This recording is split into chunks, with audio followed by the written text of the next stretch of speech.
Hello, my friends. Cześć. Dzień dobry.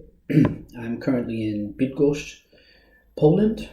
It's a mid-sized city that's about four hours northwest of Warsaw. So I've never been here. I have a bit of time available for traveling, and I decided to visit Bydgoszcz, and it's a gem, an absolute gem. So I'm pretty pretty happy with the decision to come here, and it will lead me into today's topic. Today's topic is winter travel or off-peak travel. So a couple of the benefits of winter travel would be low prices. So you're going to get, pretty good prices on airfare, on your lodging, on car rental. Even food prices could be a little bit lower. Not drastic, but lower. The other thing that's really good, in my opinion, about winter travel is that prime locations are available. So we're talking city center, Old Town in Poland, Stare Miasto, okay? Places that are extremely expensive during peak travel season, spring, summer, and the beginning of fall, are really reasonable, at least in Europe, in this part of Europe. It's been my experience, to really dial in on some great deals. And as you would imagine, there's not as many tourists this time of year, okay? And the other thing is, it's not that cold anymore. I mean, winters, unless you're in Siberia or Alaska, or some, extreme northern location, winters are more mild. Okay, so that means, if you pack the proper gear, if you look at the forecast and you pack the proper gear, you should be fine, actually. In fact, all I've been wearing during the winter in Poland and and the other places I've traveled to is a Columbia kind of winter ski type jacket and t-shirts. That's it. I don't think I've worn a long sleeve shirt since since the winter started, maybe once or twice. Anyway, you don't have as many tourists, and the people you're going to bump into when you're traveling during the winter are locals. So it's different. It's a different vibe. It's a different atmosphere.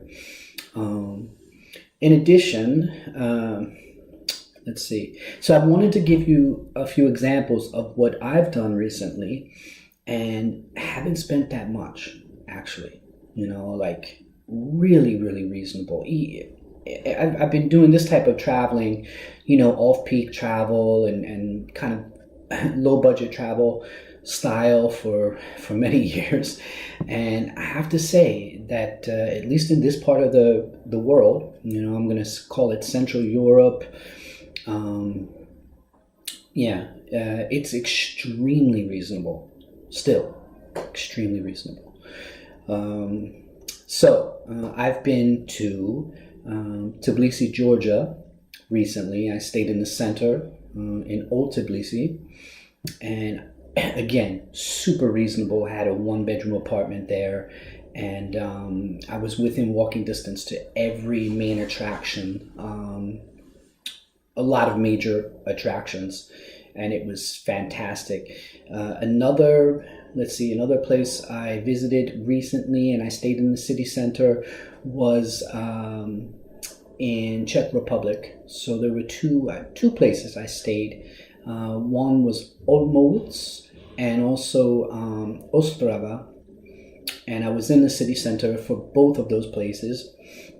Reasonable.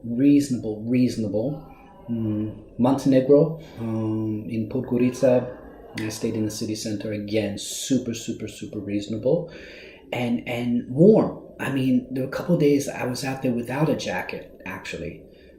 So if you do your homework and you you find a place that's not exactly tropical, because obviously there'll be a lot of tourism during the winter, but a place that's kind of mild. Montenegro has, I think, a Mediterranean climate.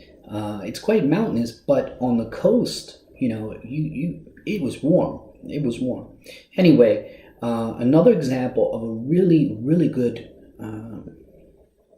deal on lodging was in the old town, Stare Miasto in Warsaw.